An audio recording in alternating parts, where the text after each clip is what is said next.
As we continue on in God's blueprint for the family, he brings it to children. And how do we raise children? And what is the expectation of children? Well, it's simple.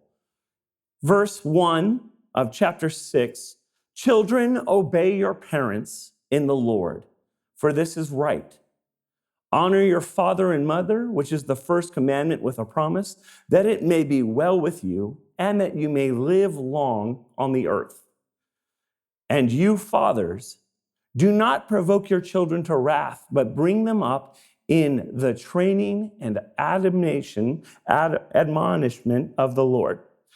Paul shows that he sees children very specific with a lot of importance and value.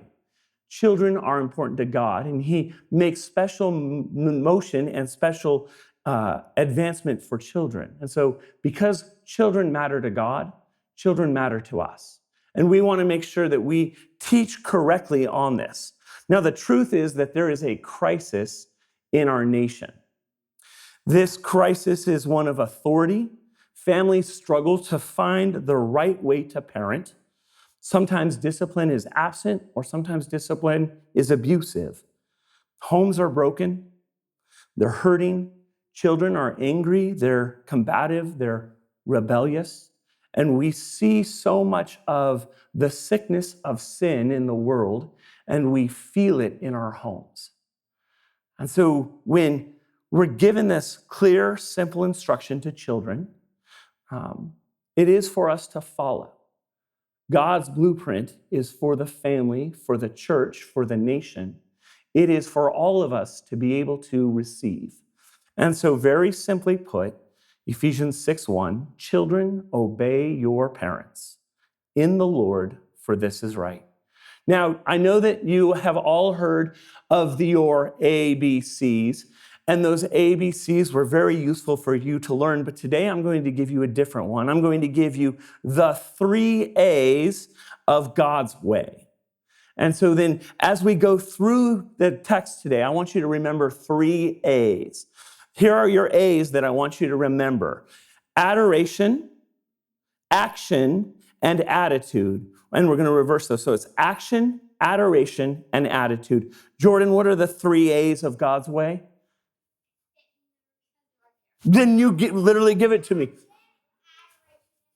I love it. It's so easy. It's so simple. Every child can learn the 3 A's of God's way, but they are essential for every family to know.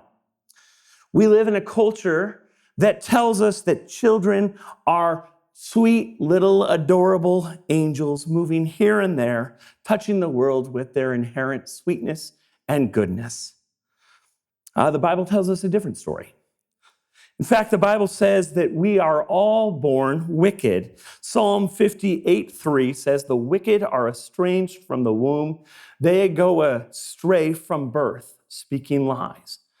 Children, as I've gotten to be your Sunday school teacher, your youth pastor, somebody who speaks into your life, I've gotten to know you personally. I've gotten to see our children grow. And I'm in full agreement with Scripture. It is absolutely accurate. Children are sneaky little sinners with hearts bent on disobedience and rebellion. Children are sinners like we are all sinners. So when God calls children to obedience, we should understand what that means.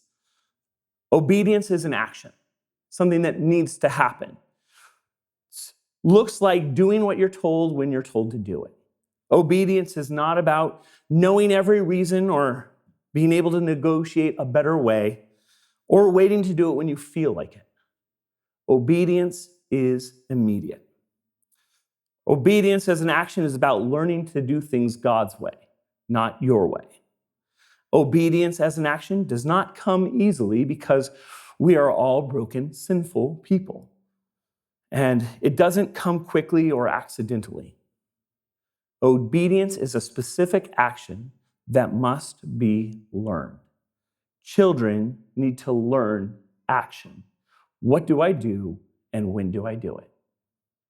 Sadly, many Christians and many children stop at obedience. They will hear that God says, do this or don't do this, and that's all they know. The Christian life, being a child of God, being a child in a home, is not just about action. If we settle our faith for just doing the right thing or the wrong thing, we will most certainly miss the mark and we will miss what God is saying. So we need to go deeper. Let's look again at Ephesians 6:1. Children, obey your parents, the action, in the Lord, for this is right. Second A, children need to learn adoration to love God. If our actions don't have adoration, then they are just meaningless things. They are obedience for obedience sake. But God is calling us and children to more. As Paul writes to children, he is making an assumption that these children have a relationship with God. He's making the assumption that in the Christian home, children learn to love and adore God. The life lesson and instruction, this is something that children desperately need. More than anything, children need to know what it is to love and adore God. To see him, to experience him, to know him. This comes through that surrender that happens in every person's life. If the person does not surrender to Jesus and give them their life, they won't have the ability to adore God, to love God. And this is the most critical decision that happens in every person's life. We come to Jesus through faith in him, as Paul wrote, and that it is grace that we receive this ability to know him. In John 3:16, the simple Bible verse that we all know, for God so loved the world that he gave his only begotten Son, that whoever believes in him will not perish, but have eternal life. Children desperately need to adore God more than any other quality in our nation. We need to love God. And when Jesus was asked, what is the most important law? What is the most essential commandment? Jesus, without even taking a breath, said to love the Lord your God with all of your heart, with all of your mind, and with all of your soul, and with all of your body. Loving God is what it means to be a child of God. And when we love God, our actions follow. When we adore God, our actions are there. Adoration leads to action. And if it doesn't, it is just an action. But what happens when you leave the room? Or what happens when they grow up? What happens when their influences change? If they don't love God, then their actions won't have effect. Children need to learn adoration for God. When children love God, their hearts change too. Listen to this. Ephesians 6:2-3. Honor your father and your mother, which is the first commandment with promise, that it may be well with you and that you may live long on the earth.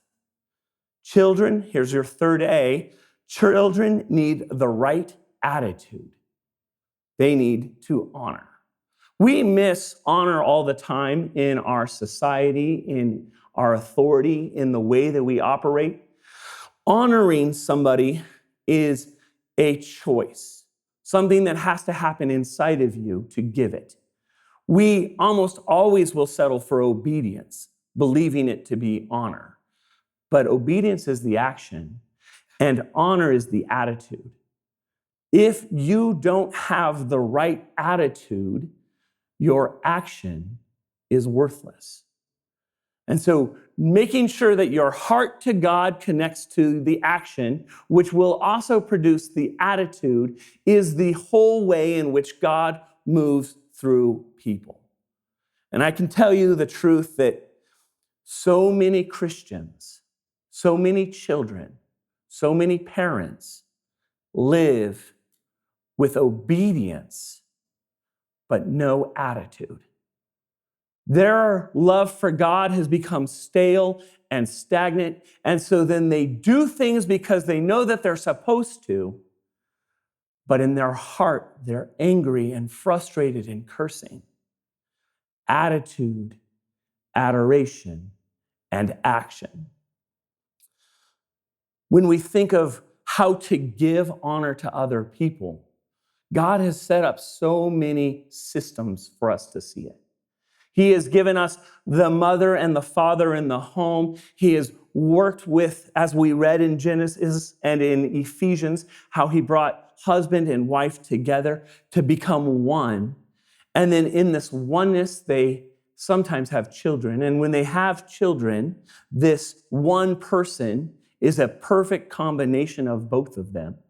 And then this one person, this one flesh that has come from their one flesh, becomes this little image of them. And God put fathers and mothers over children to show them himself. He gave us the family so that we could see who God is like. And so children should be able to honor your father and honor your mother because of who God is. If you have a love for God, you'll have an honor for your parents. But honoring does not come naturally, just like obedience doesn't come naturally. There are three things that produce honor in the home. Parents, first one, have to train them to honor. Children do not naturally honor anybody. They see themselves as the boss, and they don't want any authority over them. And so children need their parents to train them how to honor. Parents can live honorably with their words and their actions, their love for God, which can be contagious in the home. When mom or dad loves God and they honor God, our children come alive and they become passionate about who God is. And so then parents, in the right way, become heroes, where children look to their father or they look to their mother and they say, I want to be like that because of who God is in their life. And then the third way in which children choose to honor, children love God and then choose to honor their parents. Sometimes it's not taught in the home. Sometimes parents aren't very honorable. Sometimes parents leave and abandon and neglect. And so children can still honor their parents when they have a right relationship with God. And so it all comes down to who God is in the home and what your relationship with him is like. If you truly love God, then your attitude will reflect it. If you truly love God, your attitude will inform your action, and it will be easy to honor. Like obedience, none of these things come quickly, easily, or without instruction. And so I want you to think of children today a little bit like Play-Doh. Children are like Play-Doh. We don't always let our children play with Play-Doh because it's so messy. It gets everywhere. But it is such a good illustration of what children are like. It's easily malleable and very easily formed. When you put your hands on it, you begin to shape it into what you want it to be. Play-Doh is pliable, so you can use it, but it requires an external force for it to become what you want it to be. The more you interact with Play-Doh, the more your fingerprints are all over it. Have you ever thought about how much your fingerprints are on just one thing of Play-Doh? Like if you were to stretch it out, your imprint would be all over it. Your presence would be all over it. Children are like Play-Doh that if you neglect it, if you leave it alone, it becomes hard and crusty. And it needs interaction. It needs guidance. It needs somebody to put their attention on it. Children are just like Play-Doh. Children will be shaped into the person that God has called them to be if parents in the home will do the things that God called them to do. And so there's influence in a child's life. Every child has influence, and every child is influenced by the people around them. So the influences that children learn from, the thing that is important to them, as parents, our job is to shape how they interact and understand those influences. Who are we allowing our children to be with? Where are we putting them? Who do we trust them with? All of these things are influences because children are like Play-Doh, and whatever influence is around them, they will become like.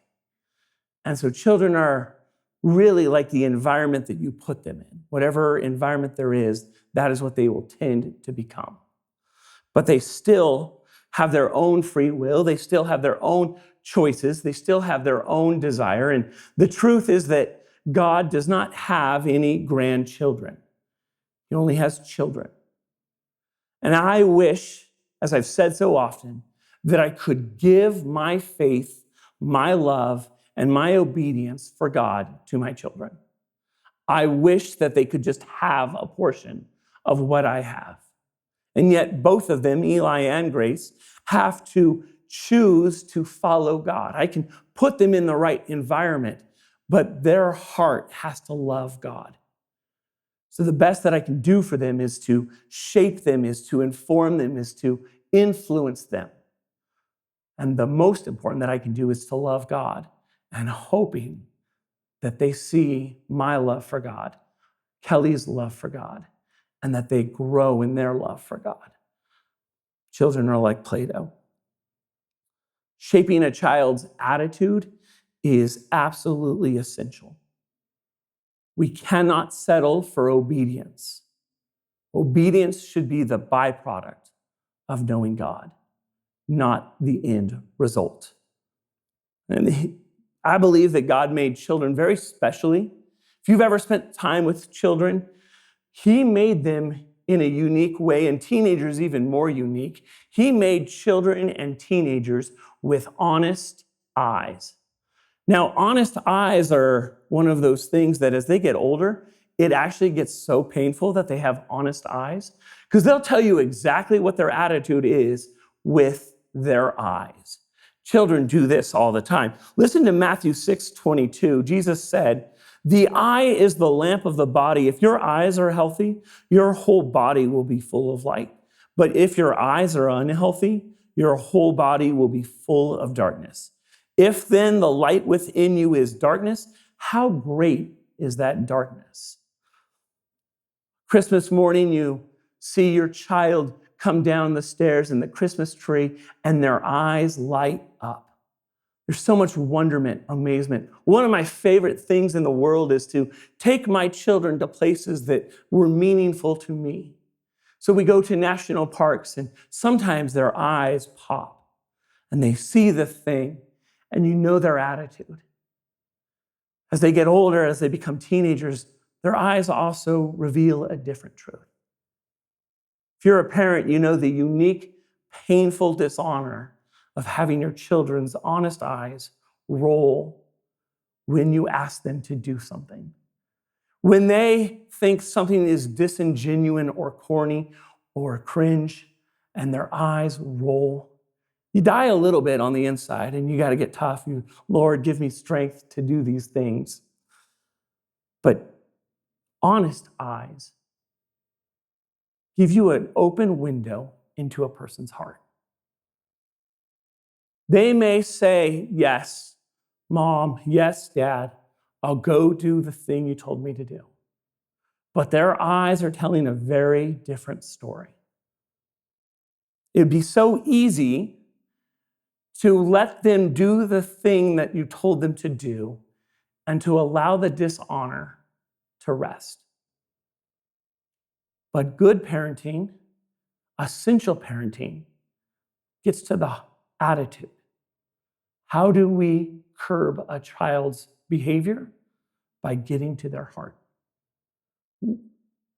Parents, listen to me for a moment. The truth is that we are not in the business of behavior modification.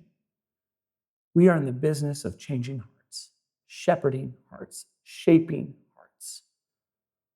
Children are like Play-Doh, and they need to be guided and led.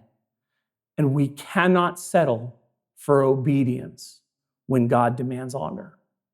The reason that he demands honor, the reason that this is the call for children to obey and honor, is because of God's person and character and authority.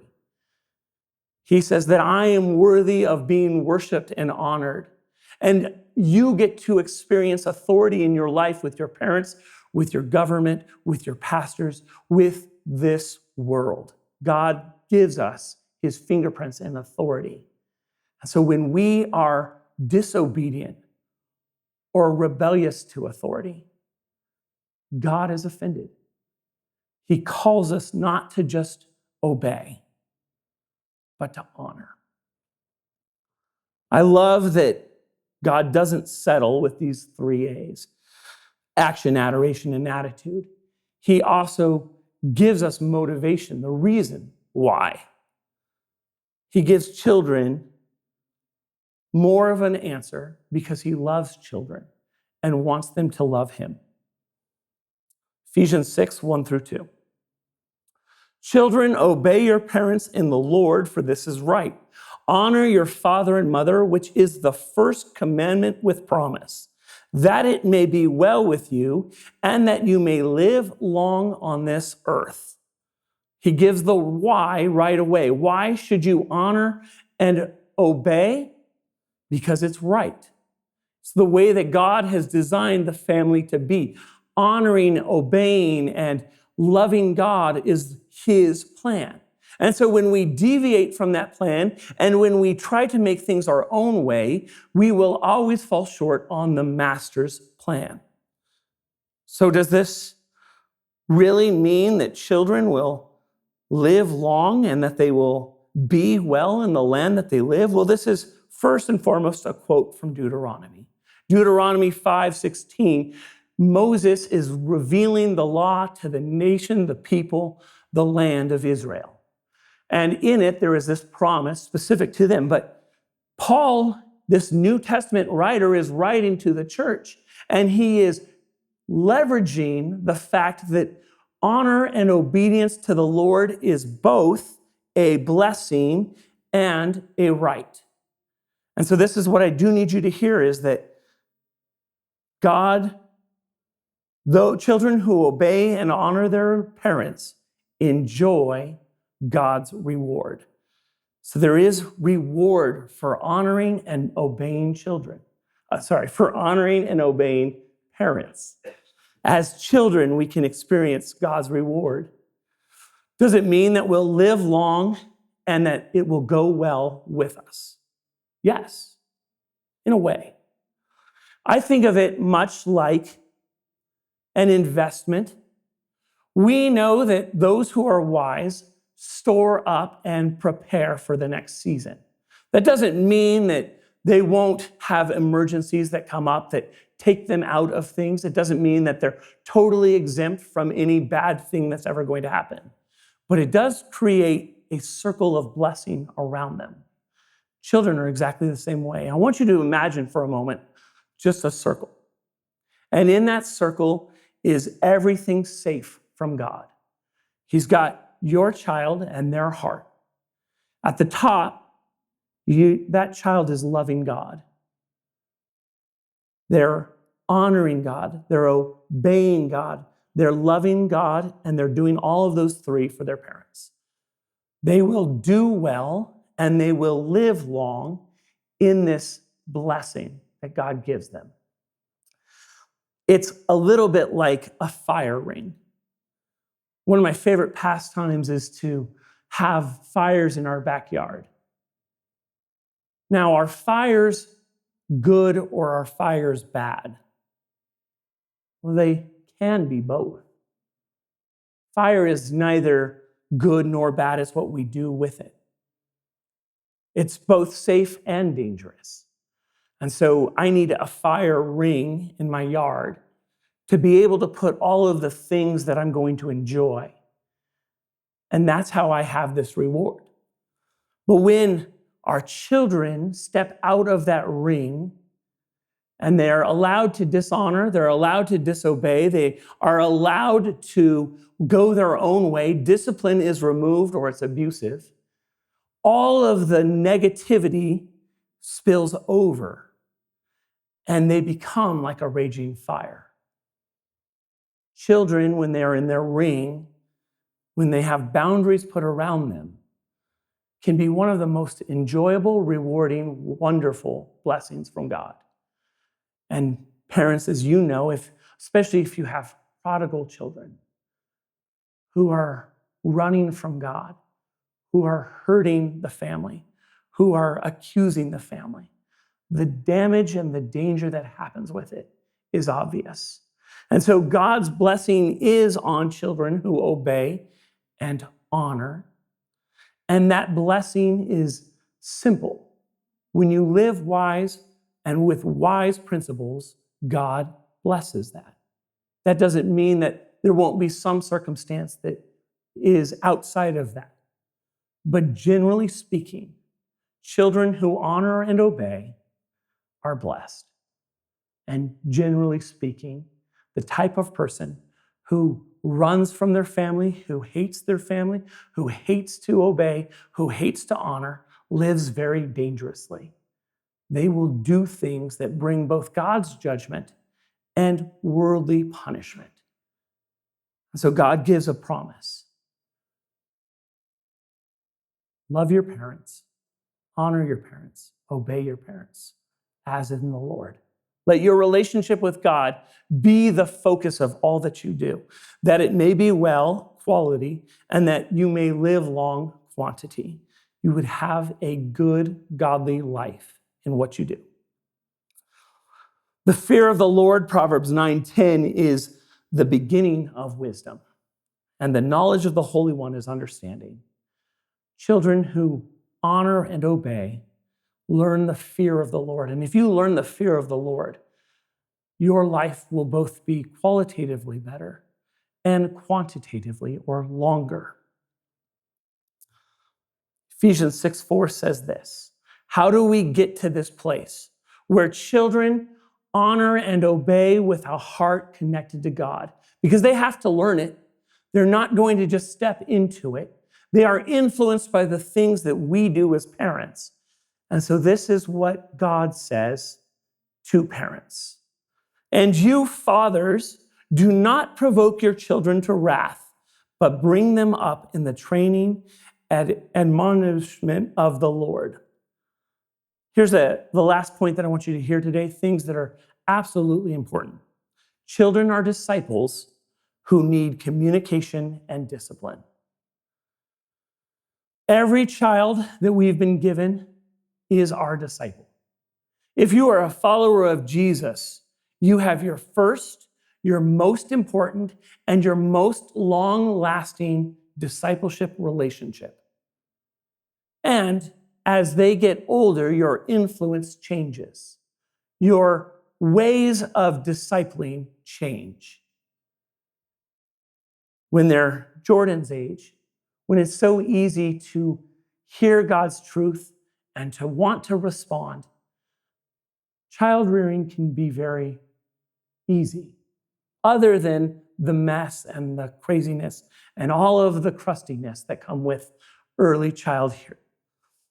As they get older and they become more independent, as they find their things that they love, child rearing, disciple making becomes different. And there's unique needs in all of them. As our children leave the home and they become their own family, and the role for them to obey mom and dad isn't the same, but the role to honor mom and dad absolutely stays the same. How do we make disciples that will be the type of people that God calls them to? Well, he says fathers.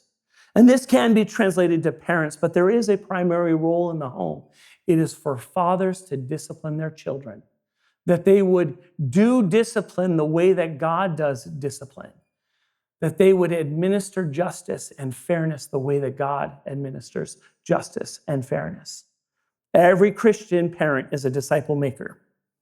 How you raise, mentor, and grow your God-given disciples will have a significant impact on your home, the advancement of the gospel and the kingdom of heaven. And so when we look at children, we shouldn't look at them as just people who need to obey and honor. We should look at them as our disciples, who are our disciples for life. And each of our disciples need different things. They need very specifically instruction and discipline. The Lord gives these two primary tools for us to disciple: discipline and communication.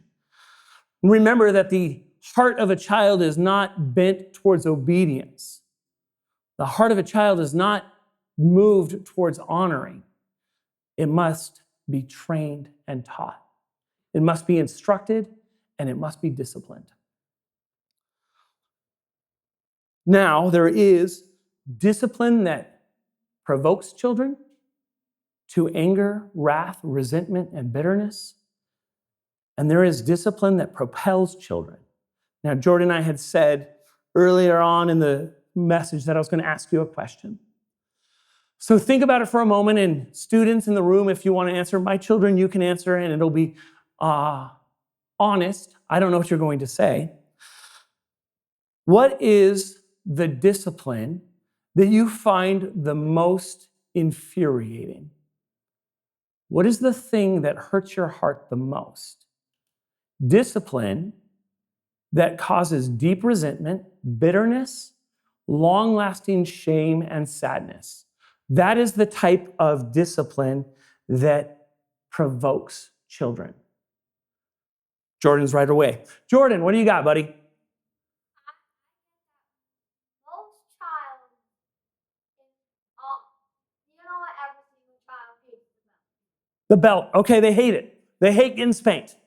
I did not like getting spanked. I would hide my mom's spanking sticks whenever I could, because I'd be like, she's not going to find me. But I hated them. Do you think that that type of discipline provokes children to wrath?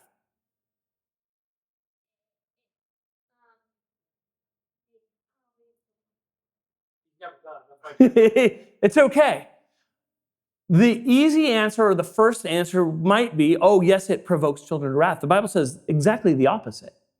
It removes folly or foolishness from the heart. Bad discipline, abusive discipline, can absolutely cause resentment, bitterness, and frustration, long-lasting frustration. But good discipline is from the Lord. And he actually instructs the rod and the instruction. He says that as children are like sheep, as we're all like sheep, we need correction and we need instruction. And one of the ways that he gives it to us, it's a good answer. I can't see the balcony, but if you want to contribute, if you want to throw up a hand, I'll throw it to you. I know my kids are in the balcony. Does anything that I do provoke you to bitterness, frustration, or deep-seated anger? I'm not seeing a hand, so I know that I don't do it perfectly. But I do, or they're like, we're afraid of you. No.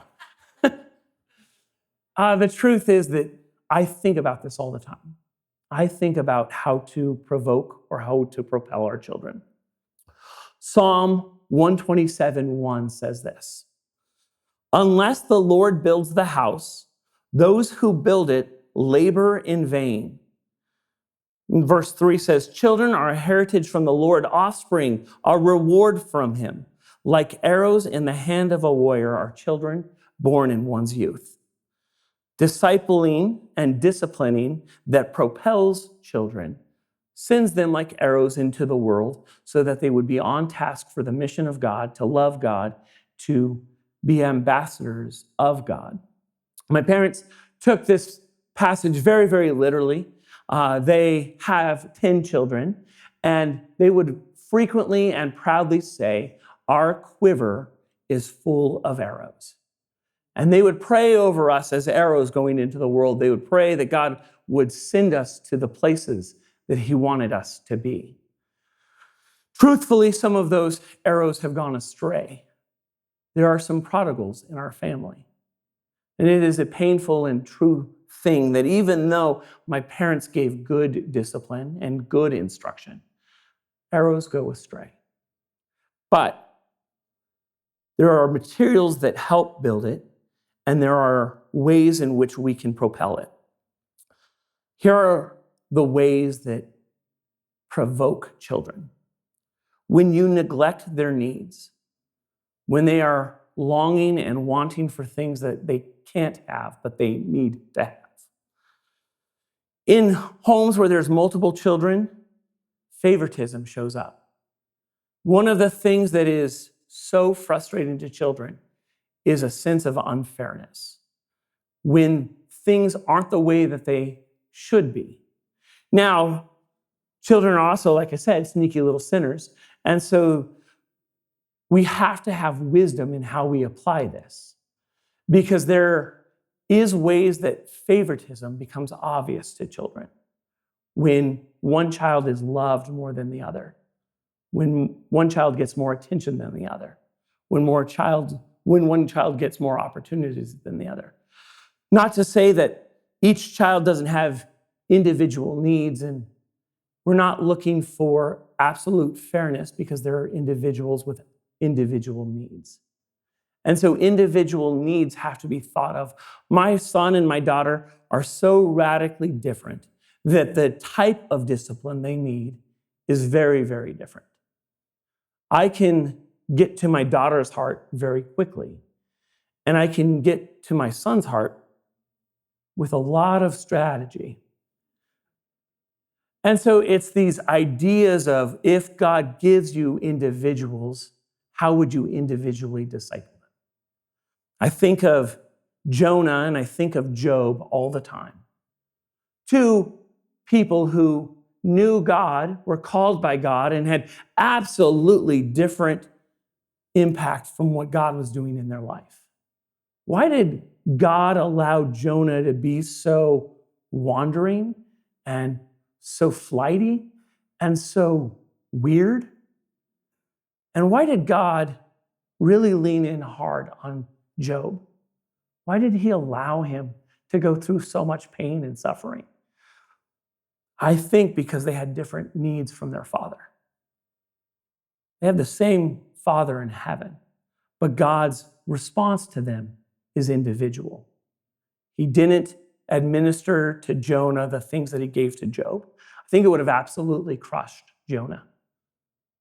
And he pushes hard on Job because Job's character was in a place where he could.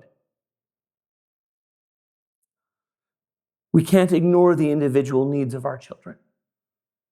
We can't just say, there are 10 arrows and we're going to shoot them all out. We have to say, how do I aim each one of those arrows? How do I make sure that when that arrow launches, it has everything that they need? Disciplining poorly is one of the greatest ways to provoke children. When our discipline becomes heavy-handed, harsh, and uncaring, or when we do it out of deep anger. See, as parents, it's so easy to see the lack of obedience and be insulted, and rightly so, and offended by the lack of obedience, that out of anger we discipline. This is one of the best parenting tips I ever learned. You can always discipline later, but you may not always be able to discipline right. So when the thing needs to be addressed, the disobedience, the dishonor needs to be disciplined, and your heart is so angry at the offense, take a moment. Begin to pray. Put pause on what's about to happen next. Pray about it, think about it, talk with your wife, talk with your husband. Ask for advice. This thing that is happening is so dangerous, I have to address it. They are stepping out of this ring of protection that God has for them. How do I respond? And then when you have the answer, when you have the clarity, push play and call them back into the room. If we could learn to discipline the way that God disciplines, he is slow to anger and quick to mercy. He doesn't just do things, but his plan is intentional. And so should our parenting be. One of the things that is an absolute lie in our culture, I've heard it so often, especially as children become students and students go to college. There is this lie in our culture that says we should never teach our children the things of the Lord because that's brainwashing. And we have this fear that somehow, if we push too hard on the things of the Lord, they won't care about the Lord. And so many poor parenting that provokes children leaves them to find Jesus. You'll figure it out. That is not the call that God puts on parents. The opposite is provide for their needs, treat them fairly, understand individual needs, disciplines consistently, and leads them to Jesus. Your role as father, your role as mother, is to love God with all of your heart, mind, soul, and body, and lead your children to love God like you love God. Children are shaped by the people who influence them. Discipline consistently looks like Proverbs 19:18. Discipline your children, for there is hope. Do not be a willing party to their death.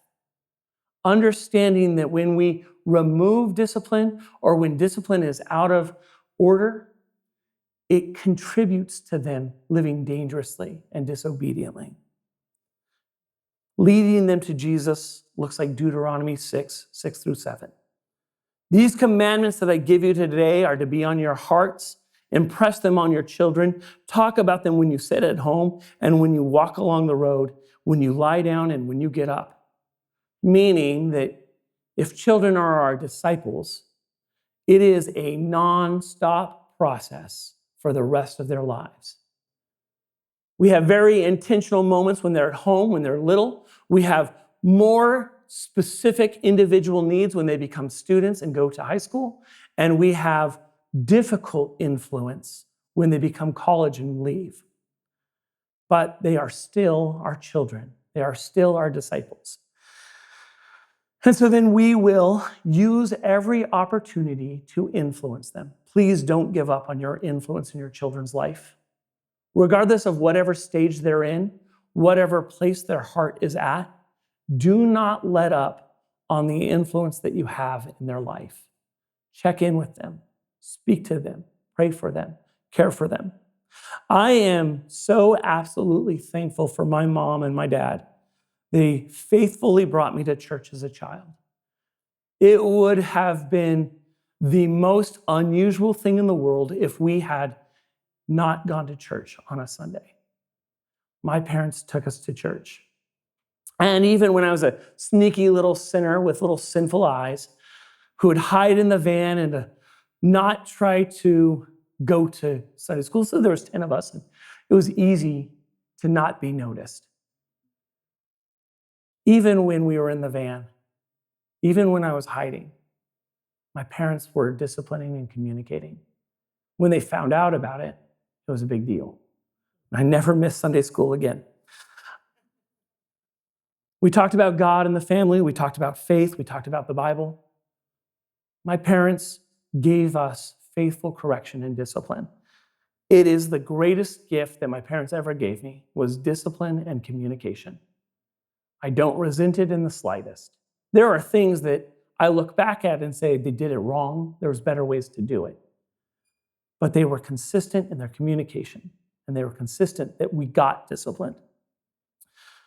Here's a special note to parents who use the right materials to build homes, who pray over their arrows, and still have children who run. It's a uniquely painful experience to have children abandon their faith. To know that you faithfully prayed for them, that you taught them the right things, and they still don't love God. Here are 3 simple truths for our prodigals who aren't in the room. God hasn't forgotten them. He isn't done with them, and his mercies are new every day. If you have a prodigal and you are praying for them, don't stop praying. Their story isn't done. God knows where they're at. God knows what they need. Would you please keep praying for them? And his mercies are new every day. His hand on their life can most certainly send them to where they need to be. But they need to be people who honor and obey him. And ultimately, at the end of the day, we can't force anybody to love God, but we can certainly create an environment where they see our love for God. Proverbs 22:6, start children off on the way they should go, and even when they are old, they will not easily turn from it. Our children who don't follow God, when they've been raised in the home that teaches and preaches and loves Jesus Christ, will not easily walk away, which means that they will have knowledge and accountability for who they are. But God's not done with them. His mercies are new, and he will do things that we can't do. Parents, as we close today, children, as you've been so good. Jordan, thank you for your participation today. We've been entrusted to make disciples. He's called you to be parents so that you can bring them up, raise them up, and shape them to obey you and honor you and love God. Children, you are called to honor, obey, and love your parents. Would you both take your roles seriously? Would you not be absent and unaware? Because a child who honors, obeys, and loves God is one of the most powerful arrows in the world.